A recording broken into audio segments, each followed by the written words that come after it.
Hi everyone.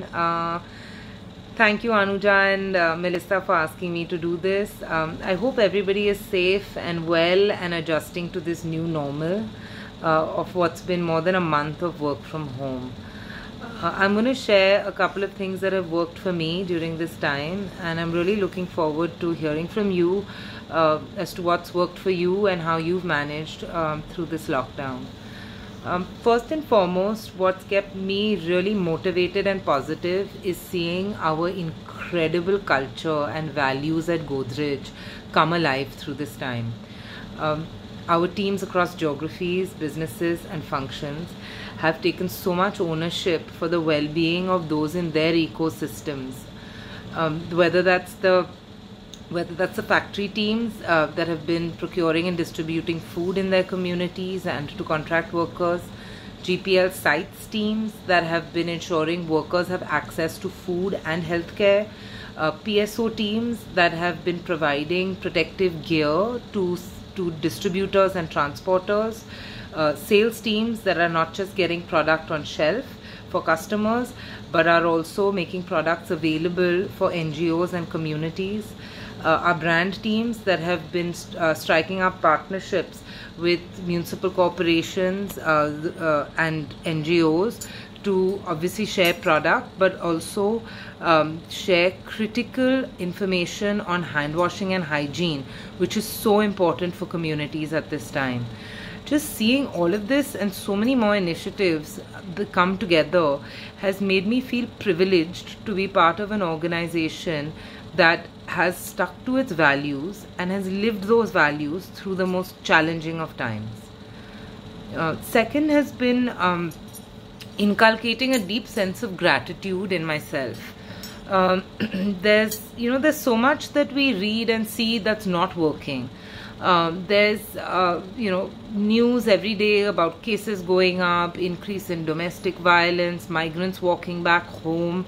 It's quite easy to feel overwhelmed, depressed and low when you read these things.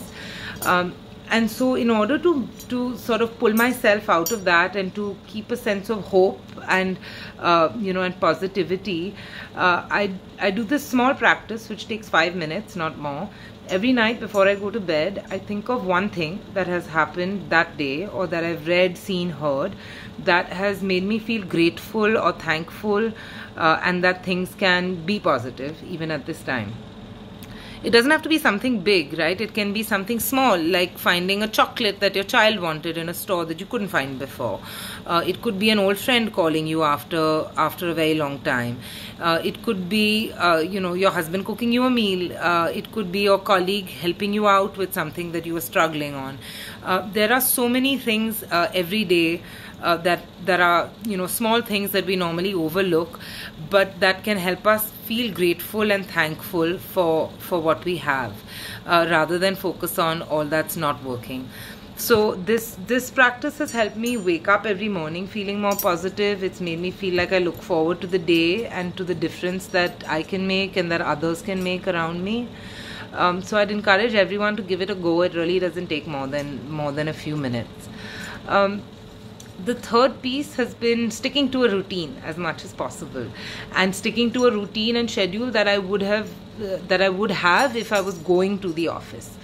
So waking up at the same time as I would if I were going to Godrej 1, going about my morning routine as normal, taking my lunch break when we normally take a lunch break at the canteen. Sticking to that broad schedule has really helped. I think planning my day every day, taking out the time to make a to-do list, has helped me cope with a very evolving context and and plans and programs that have effectively turned on their head right now with the current crisis. Managing that evolving situation and trying to find method in the madness, it can help to have a to-do list and to have your week or your day planned out for you. I sort of incorporate my chores and tasks into that plan. So I take a 20-minute break in the morning to do some small chore like folding the clothes or washing the dishes. In the afternoon, I take a 20-minute break to call up my parents or to call up a friend. It also helps to get up from my chair and keep the blood flowing. third has been exercise, which has been my saving grace in the past month. My fitness studio does an online workout every day from 6 to 7. So I make sure that Monday to Saturday, come what may, I am doing that workout. This has helped in a number of ways. One, it's helped me put a hard stop to my day at 6. Yeah, sometimes there is work post 6 o'clock, but I get to it after 7 once I've worked out. It's also helped me stay physically fit and feel active and feel strong. It's helped me stay mentally strong as well. At a time when our routine has become so sedentary and our lifestyle is so sort of sedentary,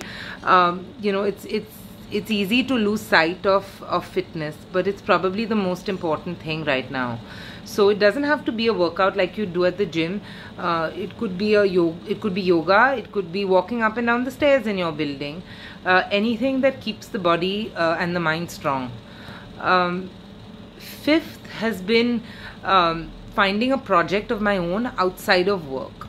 And this has really been inspired by what so many of our colleagues are doing. So as Parmesh had mentioned last week, Sumit Gade has been volunteering in Dharavi where he's distributing food. Dimpy has been volunteering in Ahmedabad where she and her friends have identified sanitation workers that don't have access to food. So they are purchasing that and distributing it to them. Tasneem has been doing this with her friends and family, distributing food in her neighborhood to those who are less fortunate. This has inspired me to take something up as well. So I've started a project 10 days ago with a friend of mine who runs a rights-based organization in Tamil Nadu, working with marginalized communities. And we're using his learnings from post-tsunami rehabilitation to create a blueprint for NGOs to use post the lockdown on how to rebuild resilience of communities and be prepared for something like this happening again, and be prepared for taking care of some of their own needs. I'm personally funding this work once the lockdown ends, which Vana will be doing in Tamil Nadu.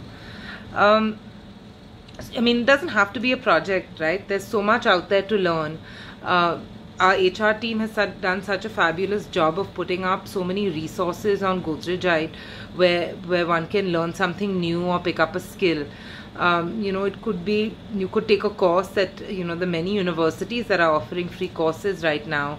You could learn a musical instrument if you have access to one, pick up a new language, or take up a hobby that you've been meaning to do or you used to do and couldn't find the time for before. I've really learned that 24 hours has so much time in it to do things, and so I'd say use this time productively to either help where you can, or to invest in yourself and your own mental and spiritual well-being and growth. I think most of all what's important is to stay positive, and to know that this too will pass and things will get better. One small request that Melissa kindly reminded me about. While we're all spending much more time at home, we're also using more resources like electricity at home. So let's not let our green behaviors slip. Let's be mindful of leaving on lights and fans and ACs and things like that, and conserve resources as much as we can.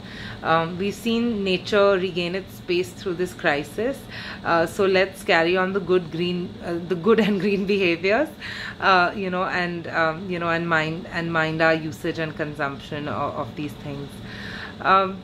I hope everyone stays positive and safe, and I'm really looking forward to meeting you all again, hopefully very soon. Take care.